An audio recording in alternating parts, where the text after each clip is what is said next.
अज़मत आले नबी भूल न जाना लोगो, देखना गैर की बातों में न आना लोगो। इन्नल्लाह व मलाइकतहु युसल्लूना अलन नबी या अय्युहल्लज़ीना आमनू सल्लु अलैहि व सल्लिमू तस्लीमा। सल्लु अलल हबीब। अस्सलातु वस्सलामु अलैका या सय्यदी या रसूलल्लाह व अला आलिका व असहाबिका या सय्यदी या हबीबल्लाह। अस्सलातु वस्सलामु अलैका या सय्यदी या नबी अल्लाह व अला आलिका व असहाबिका या सय्यदी या नूर अल्लाह।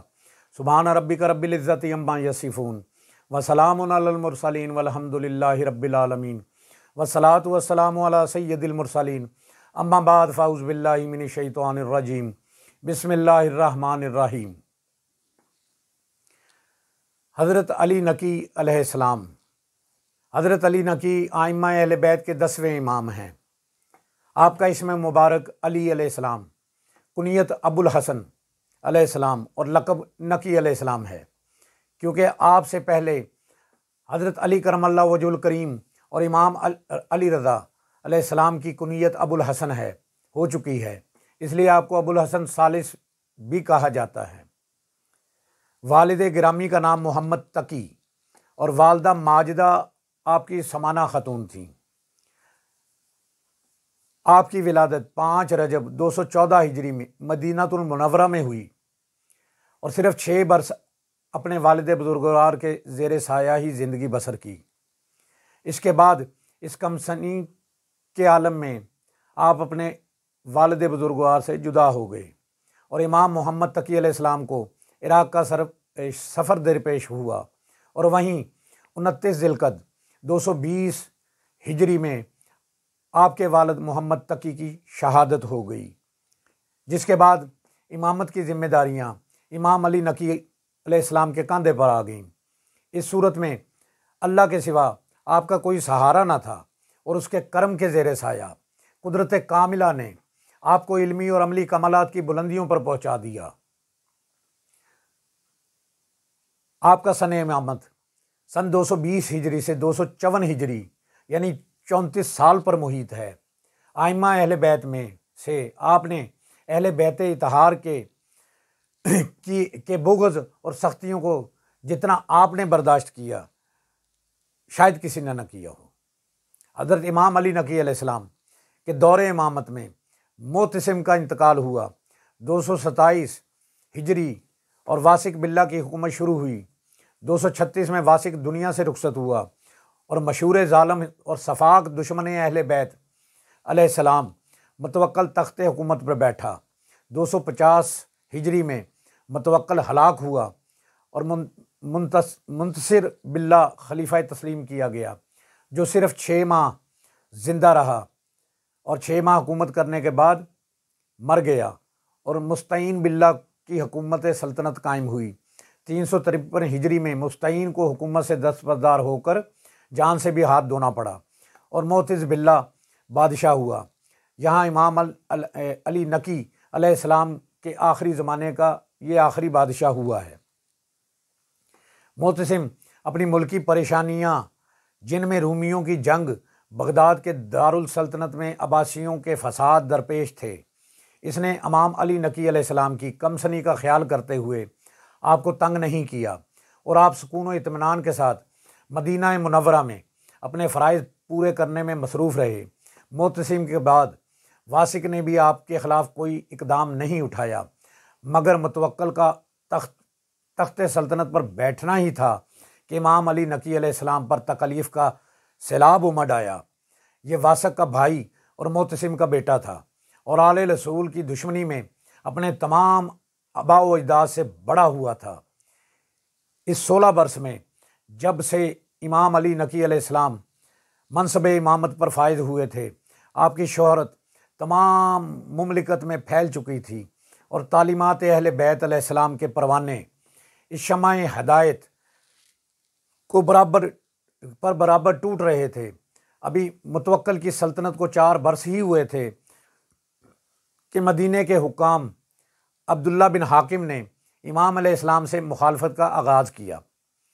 पहले तो ख़ुद हज़रत को मुख्तलिफ़ तरह की तकलीफ़ें पहुँचानी शुरू की और फिर मुतवक्किल को आपके मुतल्लक़ उसी तरह की बातें लिखी जैसी साबिक सलातीन के पास आपके अजदाद की निस्बत से उनके दुश्मनों ने उनकी तरफ पहुँचाई थी या पहुँचाई जाती थी। मसलन ये कि हज़रत अलैहिस्सलाम अपने गिरदोपेश असबाब सल्तनत जमा कर रहे हैं। आपके मानने वालों की तादाद रोज़ बरोज़ बढ़ रही है और इतनी तादाद में बढ़ गए हैं कि जब आप चाहें हुकूमत के मुकाबला में खड़े हो सकते हैं। हज़रत को इस तहरीर की बरवक़्त इतला हो गई। आपने एहतमाम हुज्जत के तौर पर इसी के साथ मुतवक्किल के पास अपनी जानब से एक रुक्का या ख़त तहरीर फरमा कर भेजा जिसमें हाल मदीना की अपने साथ ज़ाती मुखालफत का भी तज़किरा किया और इसकी गलत बयानियों का इजहार फरमाया।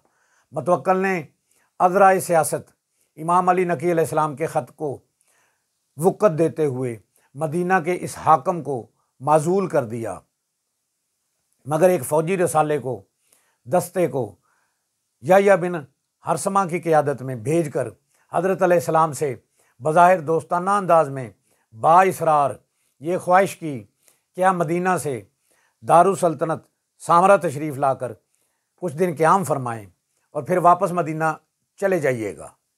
इमाम अलैहिस्सलाम ने इस इल्तिजा की हकीकत से खूब वाकिफ़ थे और जानते थे ये नियाज़मंदाना दावत तशरीफ़ आवरी हकीकत में जिला वतनी का हुक्म है, मगर इनकार का कोई हासिल ना था, जबकि इनकार के बाद इस तलबी के अंदाज़ को दूसरी शक्ल अख्तियार कर लेना यकीनी था और इसके बाद रवानगी नागुज़ीर थी।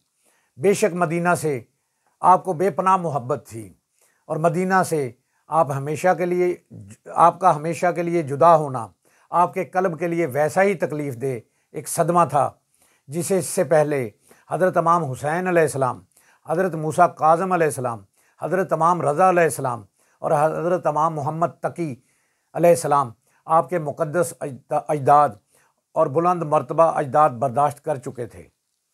वह अब आपके लिए एक मिरास बन चुका था। फिर भी देखने वाले बयान करते हैं कि मदीना से रवानगी के वक़्त आपके तासुरात इतने शदीद रिक्कत अंगेज़ थे कि जिससे अहबाब व असहाब और में एक कहराम मच गया। मुतवक्किल का जो भी फ़ौजी दस्ता जो भेजा गया था वो बज़ाहिर सवारी के लिए इमाम अलैहिस्सलाम की हिफाजत का एक सामान था, मगर जब हज़रत अलैहिस्सलाम सफ़र की सोबतें बर्दाश्त करते हुए सामरे में पहुंच गए और मुतवक्किल को इस बात की इतला दी गई तो पहले ही इसका अफसोसनाक रवैया ये था कि बजाय इमाम अलैहिस्सलाम का इस्तकबाल या कम अज़ कम अपने यहाँ बुलाकर मुलाकात करने के इसने हुक्म देता, बजाय इसके उसने हुक्म दिया कि हज़रत को उस जगह पर उतारा जाए जहाँ पर भीख मांगने वाले गदागरों की सराय है। इस जगह की नौइयत से पूरी तौर पर यह अंदाज़ा किया जा सकता है कि ये शहर से दूर वीराने में एक खंडर था जहाँ इमाम अलैहिस्सलाम को ठहरने पर मजबूर किया गया।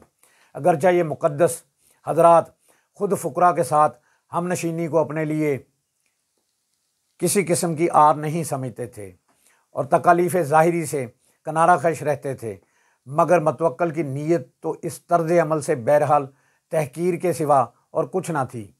3 दिन तक हज़रत का क़याम यहाँ रहा। इसके बाद मुतवक्किल ने आपको अपने हाजिब रज़ाकी की हिरासत में नज़रबंद करने का हुक्म दे दिया और आवाम के लिए आपसे मिलने जुलने पर पाबंदी लगाकर इसको ममनू करार दे दिया गया। वही बेगुनाही और हक़ानियत की कशिश जो इमाम मूसा काज़म की कैद के ज़माना में सख्त से सख्त मुहाफ़िज़ीन के कुछ दिन के बाद आपकी रायत पर मजबूर कर देती थी, इसी का असर था कि थोड़े ही अरसे बाद रज़ाकी के दिल पर इमाम अली नकी अलैहिस्सलाम की अज़मत का सिक्का कायम हो गया और वो आपको तकलीफ़ देने की बजाय आराम और राहत व सुकून का सामान बहम पहुँचाने लगा। मगर ये बात ज़्यादा अरसा तक मुतवक्किल से छुप न सकी। उसे इल्म हो गया और उसने रज़ाकी की कैद से निकाल कर आप हज़रत अलैहिस्सलाम को एक दूसरे शख्स सईद की हिरासत में दे दिया। ये शख्स इंतहाई बेरहम और सख्ती बरतने वाला और आले रसूल का दुश्मन था, इसलिए इसके तबादले की ज़रूरत नहीं पड़ी और हज़रत पूरे 12 बरस इसकी निगरानी में मुक़य्यद या कैद रहे। इस कैद में सख्त अज़ियतें और तकलीफ़ बर्दाश्त करते रहे। हज़रत अलैहिस्सलाम शब रोज़ इबादत इलाही में बसर करते, दिन भर रोज़ा रखते, रात भर नमाज़ें पढ़ना आपका मामूल था। आपका जिस्म अक़दस कितनी ही कैदोबंद में रखा गया हो, मगर आपका जिक्र 4 दीवारी में मैसूर नहीं किया जा सकता था। नतीजा ये था, आप तो तंगो तारीक कोठरी में मुक़य्यद थे, मगर आपका चर्चा सामरे बल्कि इराक़ के हर घर में था और इस बुलंद सीरत व किरदार के इंसान आले रसूल के चश्मो चराग को कैद रखने पर खल्क़े खुदा में मतवक्कल के मज़ालिम से नफ़रत बराबर फैलती जा रही थी। अब वो वक़्त आया कि फ़तह बिन खाकान बावजूद आले रसूल से मोहब्बत रखने के सिर्फ़ अपनी काबिलियत, अपने तदब्बुर और अपनी दिमागी व अमली सलाहियतों की बिना पर मतवक्कल का वज़ीर हो गया। तो इसके कहने सुनने से मतवक्कल ने इमाम अली नकी अलैहिस्सलाम की कैद को नज़रबंदी से तब्दील कर दिया और आपको एक मकान देकर मकान तामीर करने और अपने ज़ाती मकान में सुकूनत की इजाज़त दे दी, मगर इस शर्त से कि आप सामरे से बाहर नहीं जाएंगे और सईद आपकी नकलो हरकत और मरासलात व ताल्लुकात की निगरानी करता रहेगा। इस दौर में भी इमाम अलैहिस्सलाम का इस्तगनाए नफ्स देखने के काबिल है। बावजूद दारुल सल्तनत में मुस्तकिल तौर पर क़याम के ना कभी मतवक्कल के सामने कोई दरख्वास्त पेश की, ना कभी किसी किस्म की रहम और तकरीम की ख्वाहिश की। वही इबादत और रियाजत की ज़िंदगी जो कैद के आलम में थी, नज़रबंदी के दौर में भी वही रही। जो कुछ तब्दीली हुई थी वो ज़ालिम के रवैया में थी। मज़लूम की शान जैसे पहले थी वैसे ही कायम रही। इस ज़माने में भी ऐसा नहीं हुआ कि इमाम को बिल्कुल आराम और सुकून की ज़िंदगी बसर करने दी जाती। मुख्तलिफ़ तरह की तकलीफ़ से आपके मकान की तलाशी ली गई कि वहाँ असला मिले, ऐसे खतूत मिलें जिनसे हुकूमत के मुखालिफ कोई सबूत मिलता हो, लेकिन बेफ़ायदा। आप इन चीज़ों से बेनियाज और मुबर्रा थे, मगर ये तलाशी ही एक बुलंद और बेगुनाह इमाम के लिए बाइसे तकलीफ़ चीज़ है। इससे बढ़कर आपको हमेशा दरबार शाही में उस वक़्त आपकी तलबी होती जब वहाँ शराब का दौर चल रहा होता। मतवक्कल और तमाम हाज़रीन दरबार शराब में धुत होते और जाहिल बादशाह हज़रत नकी अलैहिस्सलाम के सामने जामे शराब बढ़ाकर पीने की दरख्वास्त करता। शरीयत के पासदार, उम्मत के मुहाफिज, मासूम और बेगुनाह इमाम अलैहिस्सलाम को इससे जो तकलीफ़ पहुँचती होगी वो तेज़ो तर खंजर से यकीनन ज़ायदा है। मगर हज़रत अलैहिस्सलाम ने नहायत मतानत और सब्र व सुकून के साथ फरमाया, मुझे इससे माफ़ कीजिए, मैं और मेरे अजदाद का खून और गोश्त इससे कभी मखलूत नहीं हुआ। मगर मतवक्कल के एहसासात में कुछ भी ज़िंदगी बाकी होती तो इस मासूमाना मगर सब्र शिकवा जवाब का असर करता। मगर उसने कहा, अच्छा ये नहीं तो कुछ गाना ही हमको सुनाइए। हज़रत अलैहिस्सलाम ने फरमाया, मैं इस फ़न से भी वाकिफ़ नहीं हूँ। आखिर उसने कहा, आपको कुछ अशार जिस तरीके से भी हों आप कहना चाहें, बहरहाल पढ़ना ज़रूर पढ़ेंगे। कोई जज्बात की रूह में बहने वाला इंसान होता तो इस खफीफुल हरकात बादशाह के इस हकारत अंगेज़ तमस्खर अंगेज़ बर्ताव से मुतासर होकर शायद अपना दिमागी तवाज़न खो बैठता। मगर वो कोहे हिलम व वक़ार इमाम अलैहिस्सलाम की हस्ती थी जो अपने किरदार को फ़राइज़ की मुताबिकत से तकमील तक पहुँचाने की ज़िम्मेदार थी। मुनहियात के दायरा से निकल कर जब फरमाइश अशार सुनाने तक पहुँची तो इमाम अलैहिस्सलाम ने इरादा तबलीग के लिए इस मौका को गनीमत समझकर अपने दिल से निकली हुई पुरसदाकत आवाज़ से ये अशार पढ़ना शुरू कर दिए, जिन्होंने महफ़िल इज़्तिराब की शक्ल पैदा कर दी।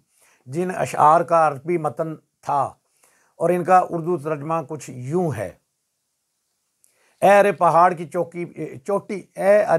की चोटी पे पहरे बैठाकर बुलंद किलों की इज्जत जो पस्त होकर रहेगी, सदा ये उनको दी उसने बाद दफन लहद। कहाँ वो चेहरे हैं जो थे हमेशा ज़ेरे नकाब, ज़ुबान हाल से बोले जवाब में मदफन। ग़ज़ाएँ खाईं शराबें जो पीं थीं हदे सिवा, बहारों की हिरासत में बच सके ना मगर, तो हमने कब्र में मंजिल भी क्या बुरी पाई। कहाँ हैं तख्त वो ताज वो लबासे जिसद, गुबार जिन पर कभी आने देते थे ना हजाब। वो रुख ज़मीन के कीड़ों का बन गए मस्कन, नतीजा इसका है खुद आज बन गए वो ग़ज़ा। ये अशार कुछ ऐसी हकीकत तासुरात के साथ इमाम अलैहिस्सलाम की ज़ुबान से अदा होने थे कि मतवक्कल की ऐशो नशात की बसात उल्ट गई। शराब के प्याले हाथ से छूट गए और तमाम मजबा दारो कतार रोने लगा। यहाँ तक कि खुद मतवक्कल धाड़े मार मार कर बेख्तियार रो रहा था। इसने इसी वक्त इमाम अलैहिस्सलाम को अपने दरबार से रुखसत कर दिया और आप अपने मकान पर तशरीफ़ ले गए। एक और नहायत शदीद रूहानी तकलीफ़ जो इमाम अलैहिस्सलाम को उस दौर में पहुँचाई गई, वो मुतवक्कल के पुरतशद्दुद अहकामात थे जो नजफ़ और करबला के ज़ायरीन के ख़िलाफ़ उसने जारी किए थे। उसने हुक्म सादर किया था कि कोई शख्स जनाब अलैहिस्सलाम और इमाम हुसैन अलैहिस्सलाम के रोज़ों की ज़ियारत को न जाए, और जो भी इस हुक्म की मुखालफत करेगा उसका खून हलाल समझा जाएगा। इतना ही नहीं बल्कि उसने हुक्म दिया नजफ़ और करबला की इमारतें बिल्कुल गिरा कर ज़मीन के बराबर कर दी जाएं, तमाम मकबरे खोद डाले जाएं और कब्र इमाम हुसैन अलैहिस्सलाम के गिरदो पेश तमाम ज़मीन पर खेत बो दिए जाएं। इस सिलसिला में हज़ारों बेगुनाह आशिकाने अहले बैत को शहीद किया गया और ये दर्दनाक सूरत हाल एक दो बरस नहीं बल्कि मतवक्कल की ज़िंदगी के आखिरी वक्त तक बराबर कायम रही। और सुनिए कि मतवक्कल के दरबार में हज़रत अमीरुल मोमिनीन हज़रत अली करमल्लाहु वजहुल करीम बिन अबी तालिब अलैहिस्सलाम की नकलें उतारी जाती थीं। इन पर ख़ुद मतवक्कल और तमाम अहले दरबार ठट्ठे और कहके लगाते थे। ये ऐसा हतक अमेज़ मंजर था कि एक मरतबा ख़ुद मतवक्कल के बेटे से रहा ना गया और बेअदबी अहले बैत से उसने अपने बाप को रोका, तो बजाय कुछ असर लेने के मतवक्कल ने अपने बेटे का फहश आमेज़ तमस्खुर किया और 2 शेर नज़म करके गाने वालों को दे दिए, जिसमें ख़ुद उसके फ़र्जंद के लिए माँ की गाली मौजूद थी। गोये इन शेरों को गाते थे, गवैये इन शेरों को गाते थे और मतवक्कल कह के लगाता था। इस दौर का एक वाक़या भी कुछ कम काबिल अफसोस नहीं है। इब्नुल सकीयत बगदादी इल्म नहव व लुगत के इमाम माने जाते थे और मतवक्कल ने अपने 2 बेटों की तालीम के लिए इन्हें मुकर्रर किया था। एक दिन मतवक्कल ने उनसे पूछा कि तुम्हें मेरे इन दोनों बेटों से ज़्यादा मोहब्बत है या हसन और हुसैन अलैहिस्सलाम से? इब्नुल सकीयत मोहब्बत अहले बैत अलैहिस्सलाम से सरशार था। इसने सवाल सुनकर मतवक्कल का ये सवाल सुनकर आप बेताब हो गए और उन्होंने मतवक्कल की आंखों में आंखें डालकर बेधड़क कह दिया कि इमाम हसन और हुसैन अलैहिस्सलाम का क्या ज़िक्र, मुझे तो अली अलैहिस्सलाम के ग़ुलाम के साथ भी इन दोनों से कहीं ज़्यादा मोहब्बत है। इसका जवाब सुनना था कि मतवक्कल गुस्से में बेखुद हो गया और हुक्म दिया इब्नुल सकीयत की ज़ुबान गुद्दी से खींच ली जाए। और इसी तरह ये परवाना रिसालत आशिक़ आले रसूल दर्जा शहादत पर फायज हुआ। मतवक्कल की हर बात एक तलवार की धार थी जो गले पर नहीं दिल पर चला करती थी और वह दुश्मनान अहले बैत था। मतवक्कल का ज़ालमाना रवैया ऐसा था जिसे कोई भी दूर व नज़दीक का शख्स इससे खुश या मुतमईन नहीं था। हद ये है कि इसकी औलाद तक इसकी जानी दुश्मन हो गई थी। चनाचा इसके बेटे मुंतसिर ने इसके बड़े मखसूस ग़ुलाम बागर रूमी को मिलाकर ख़ुद मतवक्कल ही की तलवार से ऐन उसकी ख्वाबगाह में इसको कत्ल कर दिया, जिसके बाद खल्क़े खुदा इस ज़ालिम इंसान से निजात हासिल कर सकी और मुंतसिर के खिलाफत का ऐलान हो गया। मुंतसिर ने तख्ते हुकूमत पर बैठते ही अपने बाप के तमाम अहकामात को यकलख्त मनसूख कर दिया। नजफ़ व करबला की ज़ियारत बराए ज़ियारत हर ख़ास व आम खोल दी गईं और इन मुक़द्दस रोज़ों की किसी हद तक तामीर करा दी गई। इमाम अली नकी अलैहिस्सलाम के साथ भी उसने किसी ख़ास तशद्दुद का मुज़ाहरा नहीं किया, मगर वो 6 महीना के बाद दुनिया से उठ गया। मुंतसिर के बाद मुस्तईन की तरफ से इमाम अलैहिस्सलाम के साथ कोई ख़ास बदसलूकी का बर्ताव नज़र नहीं आया। इमाम अलैहिस्सलाम ने चूँकि मकान बनाकर मुस्तकिल क़याम इख्तियार फरमा लिया था, इसलिए या तो ख़ुद ही मुनासिब मदीना जाना मुनासिब ना समझा या इन बादशाहों की तरफ से मदीना वापस जाने को पसंद नहीं किया गया हो। बहरहाल जो भी वजह हो, क़याम आपका साम्राज्य में रहा। इतने अरसा तक हुकूमत की तरफ से मज़ाहमत ना होने की वजह से अलूम अहलियत अलैहिस्सलाम के तलबगार ज़रा इत्मीनान के साथ कसीर तादाद में आपसे इस्तिफ़ादे के लिए जमा होने लगे, जिसकी वजह से मुस्तईन के बाद मोअतज़ को फिर आपसे हसद और दुश्मनी पैदा हुई और उसने आपकी ज़िंदगी ही का ख़ात्मा कर दिया। और सिर्फ़ अवामुन नास में जब अहले बैत की वजह से हुकूमत छिन जाने के खौफ से ये दुश्मनी होती रही, लेकिन इन हुक्मरानों को क्या मालूम, और ये मालूम हो ही ना सका कि हुक्मरानियाँ तो इनके दर के फ़कीर बांटते हैं। दौरान इमामत आपकी ज़िंदगी के अक्सर अयाम सामरा में अब्बासी हुक्मरानों की ज़ेर निगरानी गुजरे। आप मुतअद्दद अब्बासी हुक्मरानों के हम असर थे, जिनमें अहम तरीन मुतवक्किल अब्बासी था। हज़रत की सीरत व इखलाक व कमालात वही थे जो इस सिलसिला असमत के हर फ़र्द के अपने अपने दौर में इम्तियाज़ी तौर पर मुशाहिदा में आते रहे थे। कैद खाने और नज़रबंदी का आलम या आज़ादी का ज़माना, हर वक़्त हर हाल में याद इलाही, इबादत खल्क़े खुद और अबादत और खल्क़े खुदा की खिदमत, इस्तानत और सबात कदम, सब्र व इस्तक़लाल, मसाइब के हजूम में माथे पर शिकन ना होना, दुश्मनों के साथ भी हिल्म व मुरव्वत से काम लेना, मोहताजों और ज़रूरतमंदों की इमदाद करना, यही औसाफ हैं जो इमाम अलैहिस्सलाम अली नकी अलैहिस्सलाम की सीरत ज़िंदगी में भी नुमायाँ नज़र आते थे।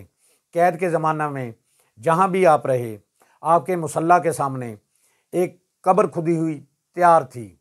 देखने वालों ने जब इस पर हैरत व दहशत का इजहार किया तो आप अलैहिस्सलाम ने फरमाया, मैं अपने दिल में मौत का ख्याल कायम रखने के लिए ये कब्र अपनी निगाहों के सामने तैयार रखता हूँ और ज़्यादा से ज़्यादा सलातीन वक़्त के हाथ में जो कुछ है वो जान का ले लेना है, मगर जो शख्स मौत के लिए इतना तैयार हो कि हर वक़्त खुदी हुई कब्र अपने सामने रखे, वो जालिम हुकूमत से डर कर सर तस्लीम खम करने पर क्यों कर मजबूर किया जा सकता है। बावजूद दारुस सल्तनत के अंदर मुस्तकिल क़याम और हुकूमत की सख्त तरीन जासूसी निज़ाम के कभी आपके ख़िलाफ़ कोई इल्ज़ाम सही साबित नहीं हो सका और कभी सलातीन वक़्त को कोई दलील आपके ख़िलाफ़ तशद्दुद के जवाज़ के लिए ना मिल सकी। बावजूद ये कि सल्तनत अब्बासिया की बुनियादें इस वक्त इतनी खोखली हो रही थीं कि दारुल सल्तनत में हर रोज़ एक नई साजिश का फितना खड़ा होता था। मुतवक्किल से खुद उसके बेटे मुंतसिर की मुखालफत और उसके लिए इंतहाई अजीज़ ग़ुलाम बागर रूमी की इससे दुश्मनी, मुंतसिर के बाद उमराए हुकूमत का इंतशार और आखिर मुतवक्किल के बेटों को खिलाफत से महरूम करने का फ़ैसला, मुस्तईन के दौरे हुकूमत याहिया बिन उमर बिन याहिया हुसैन बिन जैद अलवी को का कूफा में खरूज और हसन बिन जैदुल मुकल्लब बदायुल हक़ का इलाक़ाए तबरस्तान पर कब्ज़ा करा देना और मुस्तकिल सल्तनत कायम कर लेना, फिर दारुल सल्तनत में तुर्की ग़ुलामों की बगावत, मुस्तईन का सामरे को छोड़कर बगदाद की तरफ भागना और किला बंद होना, आखिर को हुकूमत से दस्तबरदारी पर मजबूर होना और कुछ अरसा के बाद मोअतज़ बिल्ला की तलवार से मौत के घाट उतरना, फिर मोअतज़ बिल्ला के दौर में रूमियों का मुखालफत पर तैयार रहना, मोतिज़ बिल्ला को ख़ुद अपने भाइयों से ख़तरा महसूस होना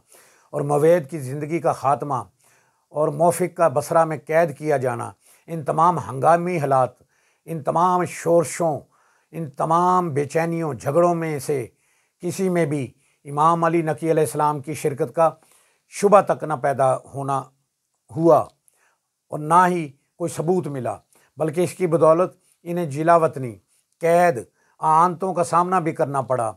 मगर वो जज्बात से बुलंद, अज़मत नफ्स का कामिल मज़हर, दीनवी हंगामों और वक़्त की इत्तफ़ाक़ी मौक़ों से किसी तरह का फ़ायदा उठाना अपनी बेलौस हक़ानियत और कोह से भी गरां सदाकत ख़िलाफ़ समझता था। मोतिज़ बिल्ला के दौर में 3 रजब 254 को सामरे में आपने रोहलत फरमाई। इस वक्त आपके पास सिर्फ़ आपके फ़र्जंद हज़रत इमाम हसन अस्करी अलैहिस्सलाम मौजूद थे। आप ही ने अपने वालिद बुजुर्गवार की तजहीज़ व तकफ़ीन और नमाज जनाजा के फ़राइज़ सर अंजाम दिए और इसी मकान में जिसमें हज़रत अलैहिस्सलाम का क़याम था, ईवान ख़ास में आपको दफन कर दिया गया और वहीं अब आपका रोज़ा बना हुआ है। आपका रोज़ा सामरा में हरम अस्करीन के नाम से मशहूर है और सन 2006-7 में दहशतगर्द हमलों में इसे भारी नुकसान पहुंचाया गया, जिसके बाद पहले से बेहतर अंदाज में इसकी तामीर की गई और ये रोज़ा आज भी मरजा खलाइक और हर ज़ियारत गाहे हर ख़ास व आम है। और अल्लाह पाक से दुआ है कि हमें आइम्मा अहले बैत का से मोहब्बत और उनका अदब अता फ़रमाए। तू है ऐने नूर, तेरा सब घराना नूर का, तेरी नस्ल पाक में है बच्चा बच्चा नूर का।